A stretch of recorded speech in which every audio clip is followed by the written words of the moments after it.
Like and subscribe on the way, in the door. My people, welcome back to Fanboy Fridays. Fanboys, you know what time it is. It's not the day for you. If you're in your feelings, go ahead and click off.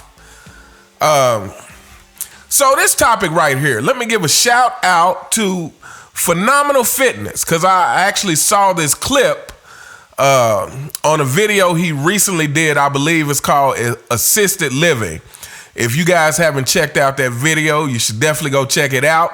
It is very entertaining, and it is full of facts and receipts. Fanboys, you probably won't like it.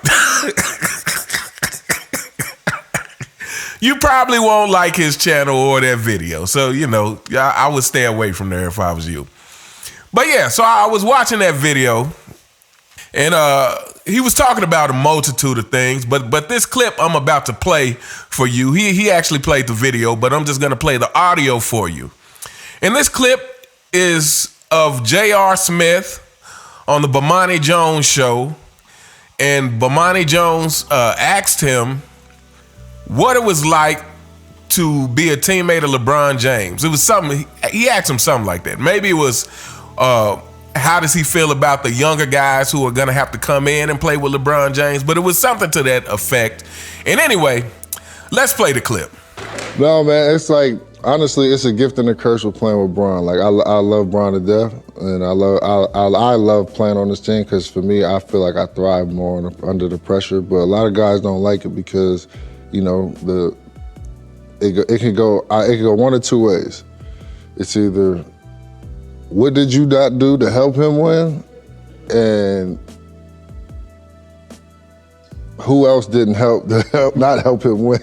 And it's like, bro, don't get me wrong, like, yes, he had 40, 15, 9, and 8, but he missed a free throw too.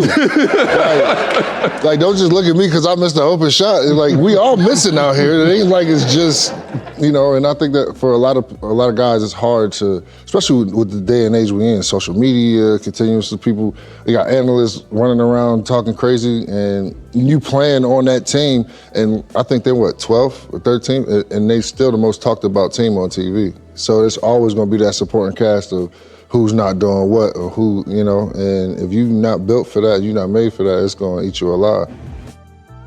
All right, so you heard that. This is from a teammate of LeBron James. This is from someone who would know firsthand. Again, I just recently did a video about J.R. Smith because J.R. Smith, for the last several years, have been running around saying LeBron James is the GOAT. And then we all saw once he got to play golf with the real GOAT, his tune was completely changed. He acted like he didn't know who LeBron James was anymore. But anyway, so this is coming from J.R. Smith. And this is something we all know about LeBron James, but obviously this is more receipts, more confirmation from someone who directly played with LeBron James, that playing with LeBron James is a curse. And I would say it's a curse for many reasons. As you heard J.R. Smith say, that it's about who didn't help him win. Who didn't help him win? Boy. Fanboys, like I said, I don't have any respect for you guys defending this guy. None whatsoever. But, on top of that being a curse about playing with LeBron James, we also know that the other curse is if you're a superstar, you're going to have to change your game because LeBron James is incapable of changing his. But so let's talk about this. I feel like if you are going to be a leader of men, then you definitely have to lead by example, if nothing else. There are all kind of leaders, and me personally, I believe the best leaders not only lead by example, but are vocal as well. To me, that's another difference between Kobe Bryant and Michael Jordan, is to me, Michael Jordan was much more of a people person. So I think that kind of balanced out, whereas Kobe was, he really wasn't that. He really wasn't a sociable type teammate. But either way, both of them led by example. I feel like any good leader, you have to do that. Again, a leader of men. You know, this is not like with your children, which I feel like even with children, you should lead by example. But, you know, sometimes with your children, it's like, do as I say, not as I do. It's like some of the things I do might not be healthy, and, you know, you're a kid, you're not old enough to do those things yet, so it is what it is. But if you're going to lead men, you have to lead by example. So, you know, you heard J.R. Smith mention, hey, I'm not the only one missing shots out here. You know, you might be great and you might have 40 points and 8 rebounds and this and yada, yada, yada. But you were missing shots too. You know, you were definitely missing some free throws. We all know that to be 100% fact. You were missing some free throws, if nothing else. So my thing is this, fanboys, here's a question for you. How could you possibly get upset with a teammate about shooting when you're not a great shooter yourself? How is that possible? Take your time, think about it. Before you call me a hater, let me know, how is it possible that you would, I say get on your teammates, but with LeBron James, it's going to be show a passive-aggressive attitude towards your teammates. It's going to be potentially go behind your teammates' back to get them traded. How can you possibly do that if you can't shoot yourself? How could you possibly get on your teammate for not guarding their man when you don't play defense half the time yourself? When a lot of it is amazing. Shout out to Angry Old Hoops. Fanboys, if you need some receipts, just go check out his videos. It is amazing how many clips you can find of LeBron James teams playing 4-on-5 because LeBron James is not in the frame. He's not playing defense. He didn't bother to get back on defense because, the reasons are endless why he might not get back on defense. It could be because he's too busy whining to the ref. It could be because he's still in the middle of a performance. And by performance, I mean his acting job after flopping. It could be because he's tired, even though he's bigger, stronger, faster, and they're praising him every other day for being 39, 40 years old, still playing like this. It could be just because LeBron James doesn't want to get back down the court and he's hoping to get an easy pass for an easy score. I mean, the reasons with this guy, or excuses with this guy, why he might not get back down the court are endless. How could you get on your teammate for not playing defense if you yourself don't play defense? Again, this is another prime example of why LeBron James is a terrible leader.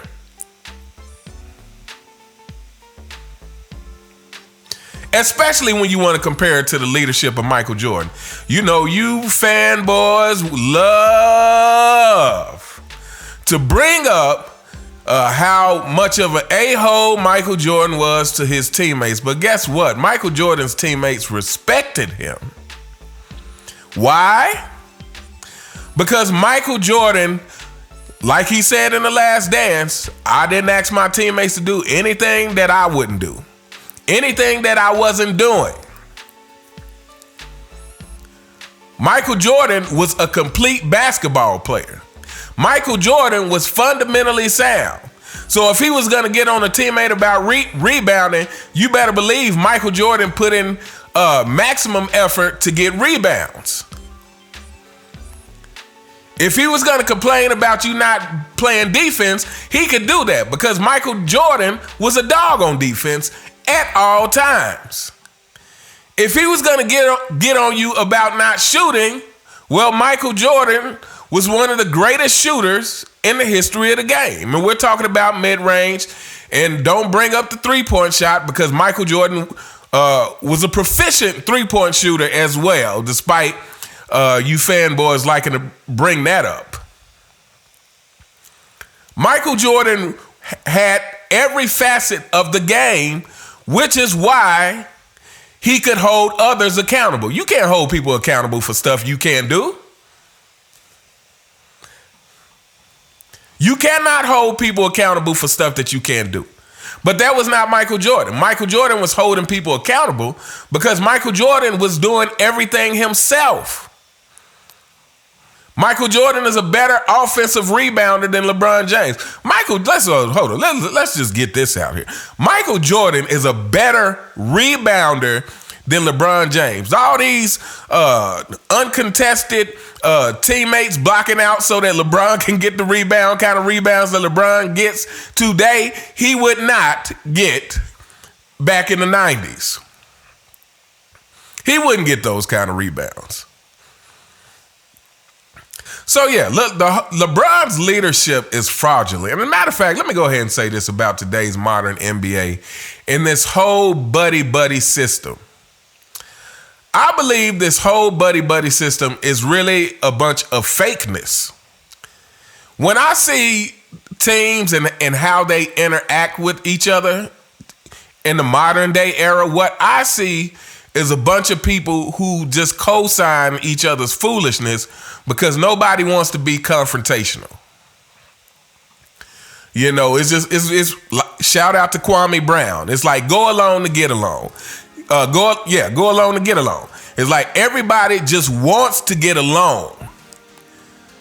Nobody wants to be the one to create any kind of friction, for the most part. And to me, this is fake. Again, the people who I call real friends in my life is because we have always held each other accountable. We have always held each other accountable. We have always told each other when we are messing up, and that doesn't mean you're going to change right away. But, but it means something to have a friend who's willing to tell you that you're messing up. You know, a lot of times people would tell me I'm messing up. I'll be like, I know. And that don't mean I'm going to change right away, but I wouldn't be upset with them for telling me. I expected that because I would do the same. And we've all been through different phases of our lives where we've had to check each other.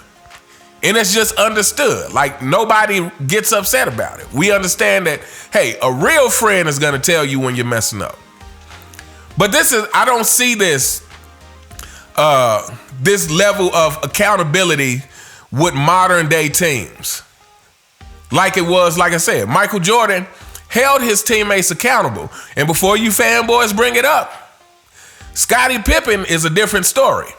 Most of Michael Jordan's teammates have the utmost respect for him.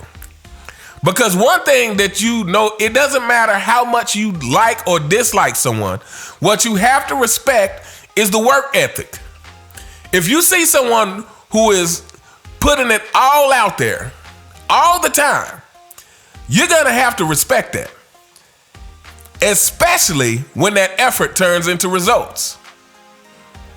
Especially when that effort turns into 6-0 in the finals with no game sevens. The no game sevens is such a crucial part.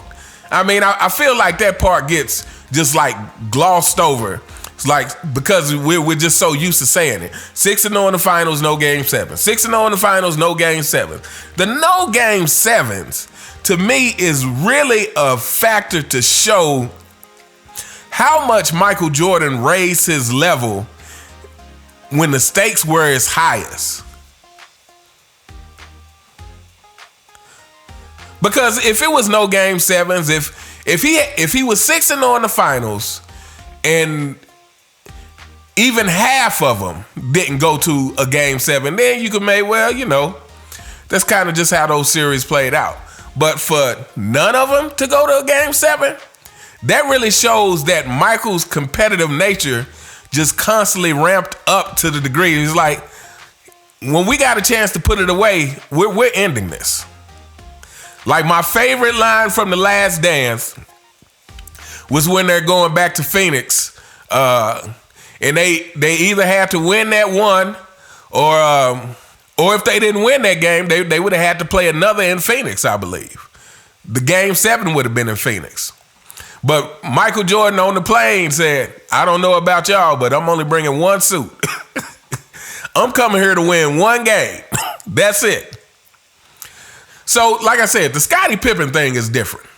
Scottie is a jealousy thing. I don't think Scottie's dislike for Mike came as a result of Mike's being too hard on his teammates and being too hard on Scottie. Because like I said, the rest of the teammates have respect for Mike. The rest of the teammates understood what Mike was doing, that it was all about winning. And they understood that, hey, if you couldn't come here and perform under pressure, you can't play on this team. But with Scottie, it's different. Like I said, to me, the Scottie thing is about jealousy. The Scottie thing is about wishing you were Michael Jordan. You know, just like LeBron James wishes he was Michael Jordan. You know, he wore number 23, did Space Jam 2, you know, his fake powder toss. Again, LeBron James wants the life of Michael Jordan without putting in the work to actually become as great as Michael Jordan. But anyway, this video is going on long enough. But like I said, I just think it's interesting that JR just flat out came out and said, hey, playing with LeBron James is a gift and a curse. But by what J.R. Smith describes, it sounds like it's just a curse. It sounds like it's just a curse. But anyway, let me know what you guys think in the comments. What do you think about the clip of JR just coming right out and saying, hey, when you play with LeBron, it's about who didn't help me win. Fanboys, what do you think about that? What do you think about that? Who didn't help me win? And who else didn't help me win? Because we know where that leads to. This is why LeBron James' narrative all his career has been about he needs more help. Because guess what? Somehow, if he's not... LeBron thinks he's entitled to win. This guy thinks he's literally entitled to win. But anyway, let me know what you guys think in the comments. You all have a truly fantastic day, and I'll see you next time. All right.